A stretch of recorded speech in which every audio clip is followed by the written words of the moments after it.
T for teacher के YouTube channel पर आप सभी का हार्दिक स्वागत है। आज के इस वीडियो में हम सामान्य हिंदी के 15 मोस्ट आईएमपी ऑब्जेक्टिव क्वेश्चंस के 37वें भाग को हल कर रहे हैं। तो चलिए आज के इस वीडियो को शुरू करते हैं। वीडियो को पूरा अवश्य देखिए और यदि मेरा पढ़ाया हुआ आपको पसंद आता है तो वीडियो को लाइक करना, अपने दोस्तों के साथ शेयर करना और अभी तक चैनल को सब्सक्राइब नहीं किया तो चैनल को सब्सक्राइब करके बेल आइकन को प्रेस करना ना भूलें। तो चलिए आज के इस वीडियो में बढ़ते हैं प्रश्न संख्या 1 की ओर। आज का हमारा पहला प्रश्न है, भरत मुनि के अनुसार रसों की संख्या है।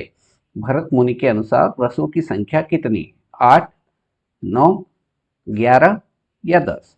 तो जब भी प्रश्न में आपसे स्पेशल पूछा जाए कि इसके अनुसार, मतलब किसके अनुसार इस सवाल में बोला है प्रश्न में, भरत मुनि के अनुसार, तब आपको रसों की संख्या बताना है 8। भरत मुनि के अनुसार रसों की संख्या पूछे तो आपको 8 बताना है। अगर प्रश्न में आपसे पूछा जाए कि तुलसीदास जी के अनुसार, क्या पूछा जाए? तुलसीदास जी के अनुसार रसों की संख्या कितनी है? तुलसीदास जी के अनुसार रसों की संख्या कितनी है? तब आपको 11 बताना है। राइट, भरत मुनि के अनुसार कितनी बताना है? 8। और तुलसीदास जी के अनुसार रसों की संख्या अगर पूछी जाए तो 11 बताना है। ठीक है। प्रश्न संख्या 2, निम्न में अर्ध स्वर है।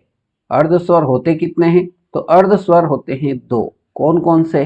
तो पहला होता है आपका य अर्ध स्वर है। दूसरा अर्ध स्वर होता है व। य पहला अर्ध स्वर और दूसरा अर्ध स्वर होता है व। तो इन दोनों में से कौन से ऑप्शन में दिख रहा है? तो यह आपका पहला ऑप्शन में मिल गया, तो यह इसका एकदम सही आंसर रहेगा।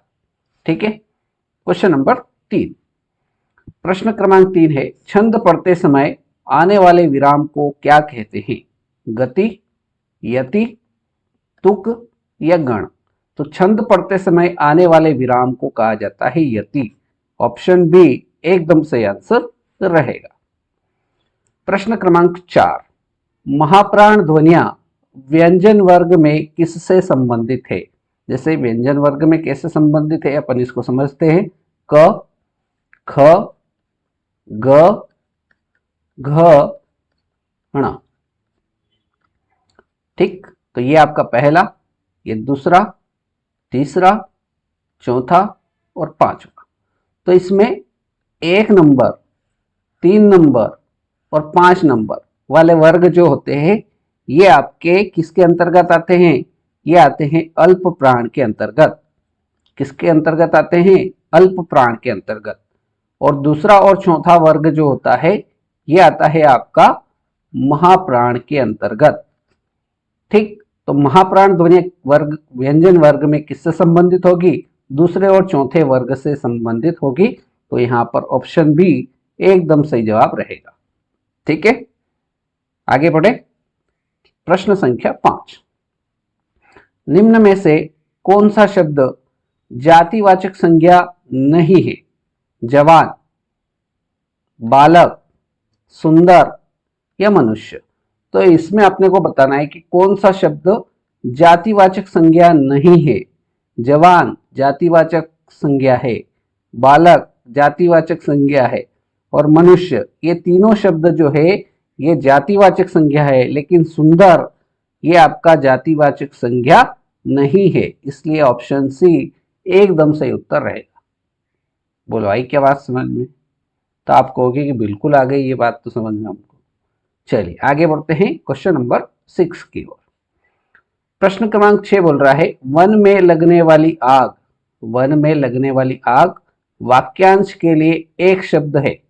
बड़वाग्नि, दावाग्नि, विरहाग्नि या जठराग्नि? तो वन में लगने वाली आग वाक्यांश के लिए जो एक शब्द होगा वो होगा दावाग्नि, या इसको दावानल भी कहा जाता है। इसको एक और नाम कहा जाता है दावानल भी कहा जाता है। ये बात भी अपने को याद रखना है। तो ऑप्शन बी, वन में लगने वाली आग दावाग्नि या दावानल, इसका एकदम करेक्ट आंसर होगा। बड़वाग्नि ये क्या होता है? तो जो समुद्र में लगने वाली आग होती है, समुद्र में लगने वाली आग, समुद्र में लगने वाली आग को क्या कहा जाता है? तो अगर ऐसा प्रश्न आए तो आपको याद रखना है बड़वाग्नि कहा जाता है। राइट, अगर आपसे पूछा जाए कि पेट में लगने वाली आग, पेट में लगने वाली आग, पेट में लगने वाली आग के लिए एक शब्द क्या होगा, तो आपको बताना है जठराग्नि होगा। इतनी बात समझ में आ गई। तो एक प्रश्न के अंदर आपको बाकी जो इंफॉर्मेशन मैं बता रहा हूं ये भी परीक्षा की दृष्टि से महत्वपूर्ण है। अगला क्वेश्चन, क्वेश्चन नंबर 7, चरण सरोज पखारण लागा पंक्ति में कौन सा अलंकार है? यमक अलंकार, श्लेष अलंकार, अनुप्रास अलंकार या रूपक अलंकार? तो चरण सरोज इसमें जो अलंकार होगा वो होगा आपका रूपक अलंकार, ऑप्शन डी एकदम सही उत्तर हो जाएगा। अगला question, question number 8, question number 8 है अत्यावश्यक में संधि विच्छेद है। ये हमें शब्द दे रखा है, इसका संधि विच्छेद अपने को करना है। अतिधन आवश्यक, अत्यधन आवश्यक, अत्याधन व्यश्यक या अत्याधन आवश्यक? तो अत्यावश्यक शब्द का सही संधि विच्छेद जो होगा वो होगा अतिधन आवश्यक, ऑप्शन ए एकदम सही उत्तर हो जाएगा। अगला क्वेश्चन, क्वेश्चन नंबर 9, रुग्ण का विलोम शब्द बताना है। रुग्ण का विलोम शब्द क्या होगा? स्थूल, स्वस्थ, बीमार या कर्मठ? तो हमें शब्द दे रखा है रुग्ण और इसका विलोम शब्द जो होगा वो होगा स्वस्थ, ऑप्शन बी एकदम सही आंसर रहेगा। अगला क्वेश्चन, क्वेश्चन नंबर 10, निम्न में से कौन सा शब्द क्रिया विशेषण है? तेज, बुद्धिमान, मीठा या पहला?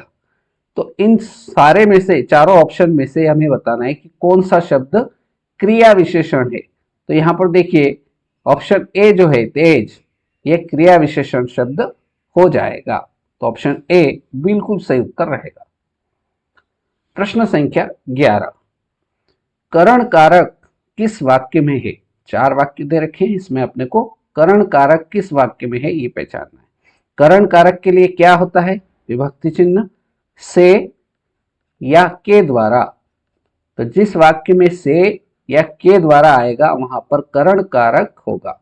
राम को फल दो, इसमें क्या से या के द्वारा आया है? क्या नहीं आया है, मतलब ये वाला ऑप्शन आपका गलत हो जाएगा।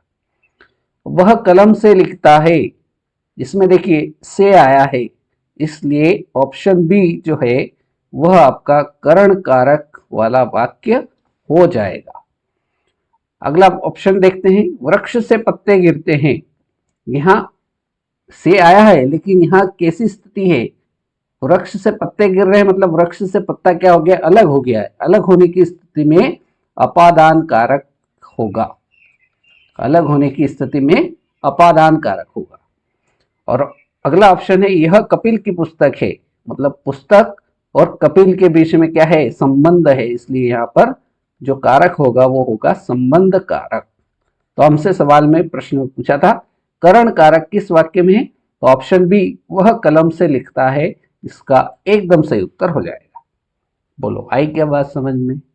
तो आप कह दोगे कि इतना समझाने के बाद तो हमको आसानी से बात समझ में आ गई, इसलिए अगर समझ में आ गई हो तो ये काम कर सकते हो आप, ठीक है, समझदार हो। प्रश्न क्रमांक 12, जिस समास में उत्तर पद की प्रधानता होती है उसे कहते हैं। जिस समास में उत्तर पद की प्रधानता होती है उसे क्या कहा जाता है? तत्पुरुष समास, बहुब्रीहि समास, अव्ययी भाव समास या आपका द्वंद्व समास? तो जिस समास में उत्तर पद की प्रधानता होती है वो समास होता है आपका तत्पुरुष समास, ऑप्शन ए बिल्कुल सही उत्तर हो जाएगा। बहुब्रीहि समास में क्या होता है?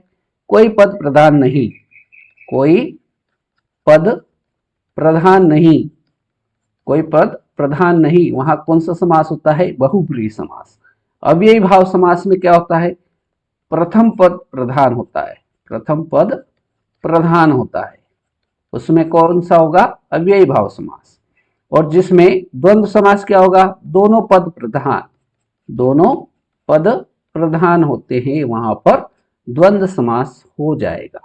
तो इस सवाल में, इस प्रश्न में हमसे पूछा था जिस समास में उत्तर पद प्रधान होता है वहां पर तत्पुरुष समास हो जाएगा, ऑप्शन ए एकदम करेक्ट आंसर रहेगा। क्वेश्चन नंबर 13, वाग्जाल की संधि विच्छेद होगा। शब्द है वाग्जाल, इसका संधि विच्छेद बताना है। वाक धनजाल, वाक धनजाल, वाग धनजाल या वाग धनजाल, यहां आधा ग। ठीक, तो इन चारों में से कौन सा ऑप्शन सही होगा? तो हमें शब्द दे रखा है वाग्जाल, इसका सही संधि विच्छेद जो होगा वो होगा ऑप्शन ए वाक धनजाल, आधा क है। ठीक, अब यहां से हलंता है तो आप बड़ी आसानी से कह दोगे कि इसमें जो संधि होगी वो होगी व्यंजन संधि। कौन सी संधि होगी? अगर प्रश्न ऐसा आ जाए तो आप बड़ी आसानी से इसको पहचान लोगे, इसमें जो संधि होगी वो व्यंजन संधि होगी। Right, next question, question number 14, वर्तनी की दृष्टि से कौन सा शब्द सही है? सन्यासी, सन्यासी, सन्यासी या सन्यासी? तो इन चारों में से कौन सा शब्द शुद्ध शब्द है वर्तनी की दृष्टि से? तो आपका ऑप्शन ए ये है सन्यासी, एकदम वर्तनी की दृष्टि से शुद्ध शब्द है। तो ऑप्शन ए एकदम सही उत्तर होगा। और आज के इस वीडियो का हमारा अंतिम प्रश्न, प्रश्न संख्या 15। प्रश्न क्रमांक 15 है, द्विगु समास का सही विकल्प है, मतलब किस ऑप्शन में द्विगु समास का उदाहरण है? लेन देन, नवरत्न, नीलकंठ या यथाशक्ति? तो देखिए द्विगु समास में क्या आना चाहिए? संख्या आना चाहिए। यहाँ पर बी वाला विकल्प देखिए, नवरत्न, नो आया है, मतलब ये समास जो होगा नवरत्न में वो आपका द्विगु समास का एकदम सही विकल्प हो जाएगा। नीलकंठ ये क्या हो जाएगा? बहुव्रीहि समास का उदाहरण हो जाएगा। यथाशक्ति, यहाँ यथा क्या है? उपसर्ग लगा है, इसलिए यहाँ पर अव्ययी भाव समास, अव्ययी भाव समास हो जाएगा। ठीक है, तो द्विगु समास का उदाहरण क्या हो जाएगा? नवरत्न, जहां संख्या आती है वहां पर द्विगु समास हो जाता है। बोलो आई क्या बात समझ में? तो इस प्रकार से आज के इस वीडियो में हमने सामान्य हिंदी के 15 ऑब्जेक्टिव क्वेश्चंस को हल किया। उम्मीद करता हूँ वीडियो पसंद आया होगा। यदि वीडियो अच्छा लगा हो वीडियो को लाइक करें, शेयर करें और चैनल पर नए हैं तो चैनल को सब्सक्राइब करना ना भूलें। तो आज के इस वीडियो में इतना ही, अगले वीडियो में मिलते हैं ऐसे नए प्रश्नों के साथ। तब तक के लिए जय हिंद, जय भारत।